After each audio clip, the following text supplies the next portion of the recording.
Hi folks, Simon here, bringing you more Final Fantasy VII Remake content today.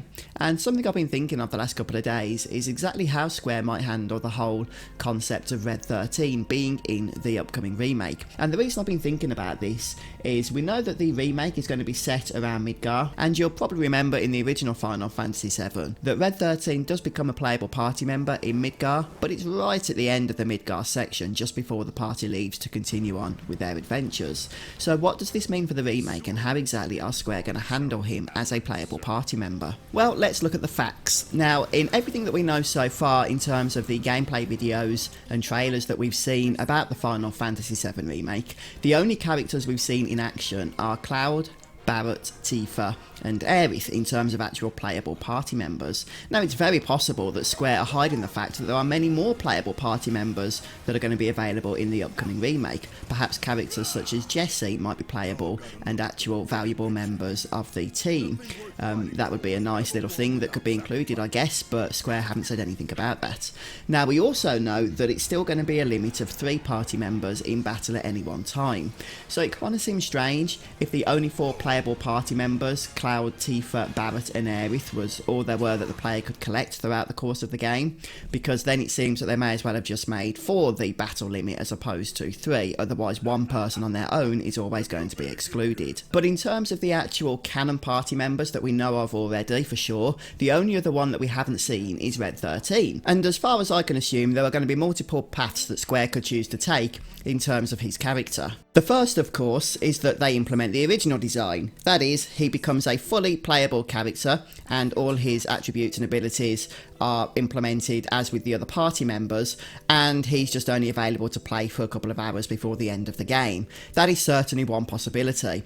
Second of all, they could change things around a bit so that Red XIII and his part of the story becomes accessible a little bit earlier on than it does in the original game, and so he also becomes an available party member but for a much longer period of the remake than otherwise would be expected. Now, the third option, the third route that Square might go down, is for Red XIII not to be a playable character at all, at least not in this first game, and then he would, I guess, become playable in the second game. That would just mean he would end up as a story character that would be no doubt very important to the plot, but wouldn't ever actually be controllable by the player. Now, in terms of that third option, well, I think if the Final Fantasy VII Remake was itself an original game, and this was the first time we were being introduced to these characters, it would make the most sense.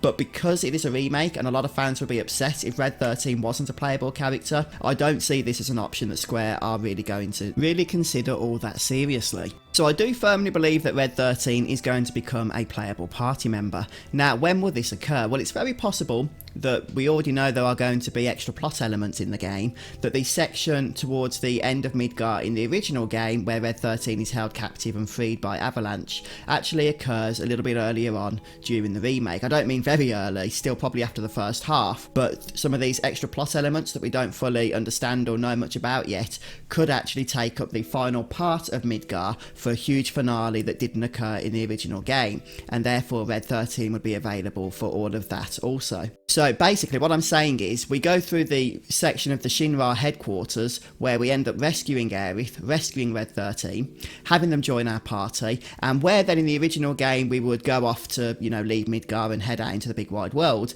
In the remake, before we do that, we have all of these new plot elements introduced already, such as the Watchmen of Fate and stuff. They could easily be part of a grand finale in order to make the remake feel special, so that it is not just one part of a complete adventure that's to come, but also in and of itself a self-contained adventure as well, that has, an epic finish and whatnot to it, and that's obviously then going to involve all of those party members in that huge section that wouldn't have existed in the original game. That is one option I think Square are possibly going to be taking. To be honest, now that I think about it, I'm pretty sure that is going to be the likely option. The only other alternative, as I mentioned, is that nothing's really changed from the original. We recruit Red XIII and then we rush through to the finale where we have a fight against Motorball, and that's it for the game. Red XIII was in the party for probably just an hour or 2. That could certainly be the implementation form that Square take, perhaps setting Red XIII up as a tease in this game, ready for the next, but I don't think that's likely. From everything we've heard so far about the new plot elements, the introduction of these new mysterious characters, the Watchmen of Fate, I highly suspect we're going to be going into a new finale of Final Fantasy VII Midgar section at the end of the remake, which is going to involve Cloud, Barrett, Tifa, Aerith and Red XIII, so a nice round amount of 5 party members to take down whatever threat that Sephiroth is going to be introducing to us in this particular game, and then we'll be ready to move on out of Midgar, ready for the next. So yeah, I've got all these ideas. I'm really hyped to see where Square's going to take things. If they do this right, this is going to be such a fantastic and memorable experience, but I'll certainly be keeping you guys notified as we learn more over the coming months. So I hope you guys have enjoyed this episode. Please do share your thoughts in the comments section below as to how you think Square are going to handle the inclusion of Red XIII in the remake, the first game of the remake in particular. I look forward to reading some of those, and I'll catch you in the next episode, guys. Take care. Well, thank you so much for stopping by, checking out the video today. Now perhaps you might consider becoming a YouTube channel member. Doing so not only supports me as a creator, but it also bestows upon you certain cool bonuses, such as the ability to have your name stand out in YouTube comments and live stream chat, as well as having yourself credited in every future upload that I do. If that sounds interesting, check out the join button, which you can find just below if watching on PC.